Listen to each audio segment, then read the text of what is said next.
Well, when the film first came out, the first week it ever played in Phoenix, Arizona, that's when I saw it for the first time. I was in high school.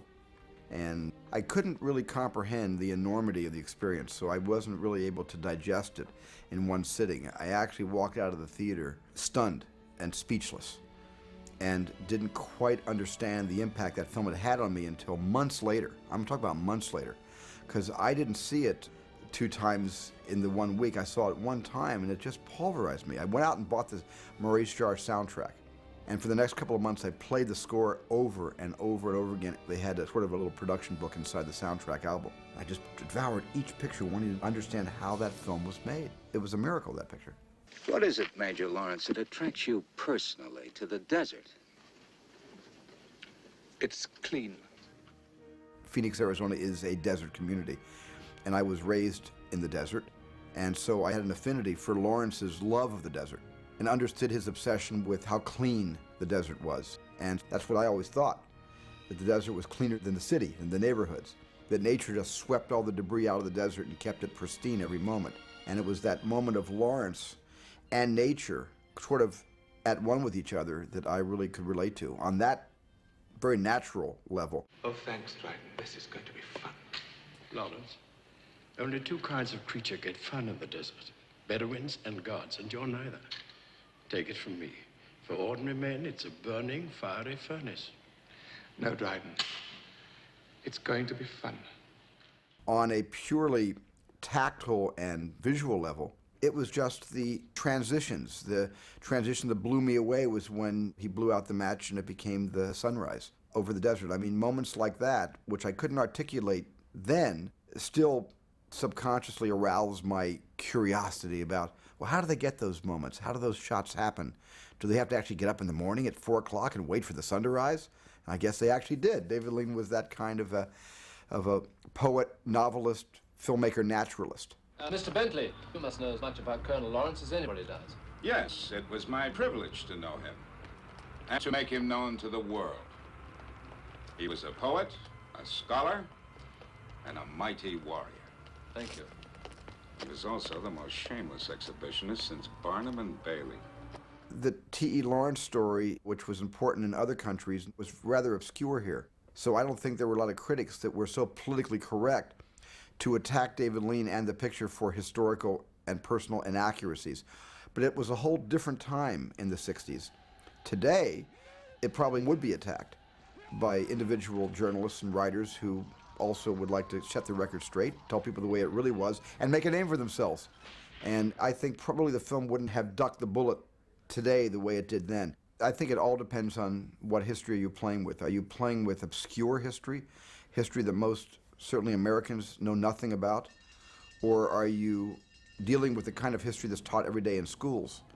In a sense, there's a kind of revisionist history for entertainment purposes that I don't agree with if it violates such an important era of culture. I would rail against anything about the Holocaust that wasn't absolutely authentically honest. But there are certain movies like that that I think allow you to take artistic interpretive license.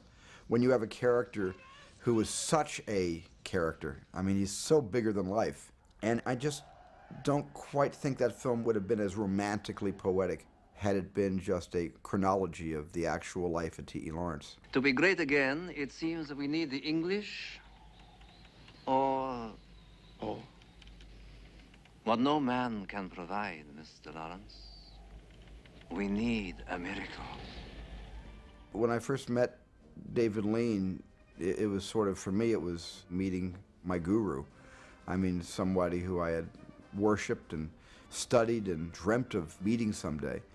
And he didn't disappoint me at all when I first met him. He was intimidating in his intellect, and the fact that I couldn't keep up with his knowledge about history and about current events and about film.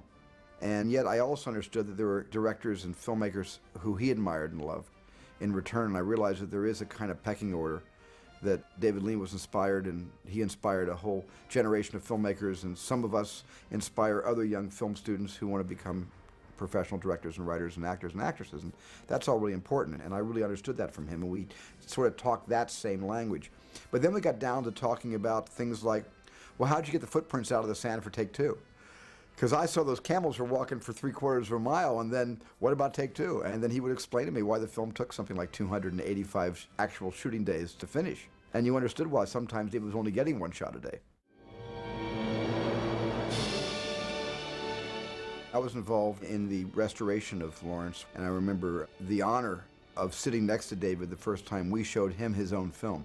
And he watched it for the first time in a long time with us, all finished, brand new answer print on the available printing stock that was much better than the available printing stock he had in the 60s. But instead of being quiet and watching the picture for his own pleasure, he wanted to talk me through every single scene. So I got a kind of, what we have on our DVDs today, where you've got the director talking about his film while you watch the picture, you got the narration on one track. It was exactly the experience I had, except it was live. And David Lean is next to me, giving me all the details of how every single sequence was shot, where it was shot, what Peter O'Toole was like that morning. That was a good morning for Peter, a bad morning for Peter, what it was like working with Omar Sharif, what it was like working with Alec Guinness again. I mean, David was narrating the backstage how I made Lawrence of Arabia while we were watching together Lawrence of Arabia restored. It was an amazing couple of hours for me.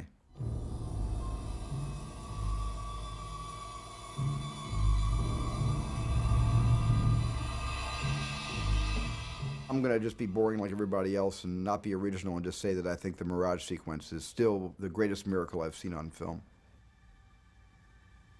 There's a number of films I dip into for inspiration, and of course, there's 3 David Lean films that I look at a lot. One is Lawrence of Arabia. That's probably my favorite David Lean picture.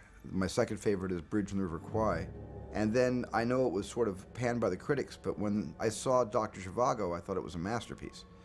And I was just also very emotionally pulverized by that picture. So those 3 films I every once in a while look at again, especially before I start my own picture. Make God your agent! Akbar!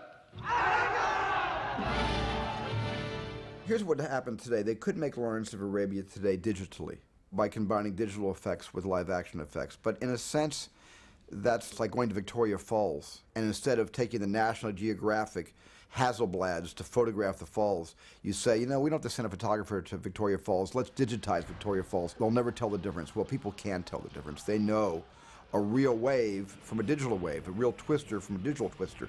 People know this.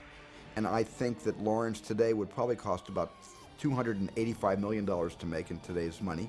And to do it digitally would be a tremendous sin, because what makes that film, unlike any film that can be made again, is that it was done naturally, with the elements of light and sound and maybe the greatest screenplay ever written for the motion picture medium.